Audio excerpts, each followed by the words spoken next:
హరిహర వీరమల్లు అయితే చూసైతే వచ్చేసాను. ఇక ఇప్పుడైతే టైం అయితే 3 AM అవుతుంది. రివ్యూ కూడా ఇప్పుడే షూట్ చేద్దామని కూర్చునేసాను.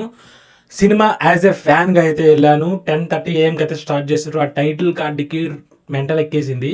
అండ్ సినిమా పాజిటివ్ విషయాలు అయితే ముందు మాట్లాడేస్తాను, తర్వాత నెగిటివ్ మాట్లాడేస్తాను. పాజిటివ్ విషయాలు ఏంటంటే ఫస్ట్ హాఫ్ అయితే ర్యామ్ పాడిచ్చేశాడు. క్రిష్ జాగర్లమూడి ఏ సీన్స్ తీశాడో అవైతే అద్దిరిపోయాయి. First half mostly Krish scenes ఉంటాయి. క్వాలిటీ కానీ మేకింగ్ కానీ ఆ మచిలీపట్నం పోర్ట్ సీన్ అదే పవన్ కళ్యాణ్ గారి ఆల్రెడీ తెలుసు కాబట్టి ఎంట్రీ కానీ చాలా క్వాలిటీగా ఉంటాయి. అప్పట్లో అంటే 5 years బ్యాక్ తీసినా కూడా ఇప్పుడే తగ్గట్టు క్వాలిటీ ఆఫ్ ఫైట్ సీక్వెన్సెస్ కానీ అద్దిరిపోయింది. అండ్ సాంగ్స్ బాగున్నాయి. కొలగొట్టిన ఆదర థియేటర్ ఎక్స్పీరియన్స్ అద్దిరిపోయింది. అండ్ కీరవాణి బీజిఎమ్ సినిమాని నెక్స్ట్ లెవెల్ తీసుకెళ్ళింది. బాహుబలి, త్రిబుల్ ఆర్, మగధీర వాటికి బీజిఎం ఎంత మెయినో ఈ సినిమాకి కూడా బీజిఎం చాలా బెటర్ చేసింది. ఫస్ట్ హాఫ్ అయితే అద్దరిపోయిందని చెప్పేసాను కదా, నేను స్టేటస్ కూడా కొట్టేసాం రా బ్లాక్ బస్టరు, ఇంకా పవన్ కళ్యాణ్స్ బాహుబలి అని అవధులు లేవు అంతా పెట్టేసాను ఫస్ట్ హాఫ్ చూసి. ఇంకా సెకండ్ హాఫ్ స్టార్ట్ అయింది. ఇక్కడ నుంచి కొంచెం స్పాయిలర్స్ కూడా ఉండొచ్చు, మీరు సినిమా చూడాలనుకుంటే ఇది చూసేయండి.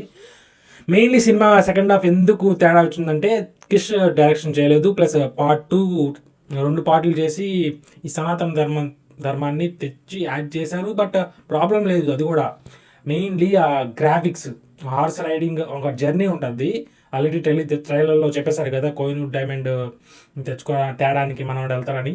ఆ జర్నీ ఉంటుంది ఢిల్లీకి. ఆ జర్నీ అంతా కొండలు గుట్టలు, హార్స్ రైడింగ్, మెయిన్లీ అంతా CGI గ్రాఫిక్స్ పెట్టడం తప్ప కాదు, చాలా వర్షం ఉంటుంది ఆ గ్రాఫిక్స్. మెయిన్లీ అదొక మెయిన్లీ సినిమాకి పెద్ద మైనస్ సెకండ్ హాఫ్లో. ఇంకంతే, ఇంకా పెద్ద సీన్స్ కూడా డ్రాగ్ చేసినట్టు బోరింగ్గా. సెకండ్ హాఫ్ కూడా బాగానే ఉంది. కొన్ని ఒక సీన్ ఉంటుంది, వాటర్ సీను, ఒక ఏరియా వాళ్ళకి ఒక సీన్ ఉంటుంది, అద్దిరిపోయింది అది ఎమోషనల్గా.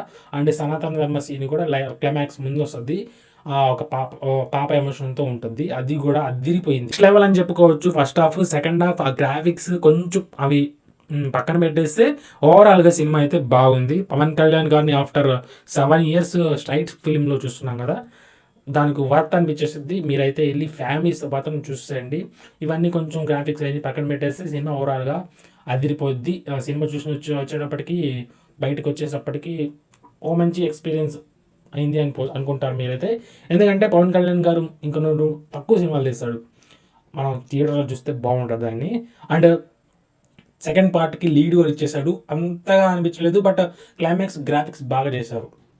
ఒకవేళ మీరు చూసుంటే కామెంట్ వేసేయండి, సేమ్ నీ ఒపీనియన్ నా ఒపీనియన్ సేమా కాదా చూసేసుకోండి. ముందు ఇంకా పెద్ద వీడియోస్ చాలానే వస్తుంటాయి రివ్యూస్. స్టేడియన్స్ సినిఫెక్ట్.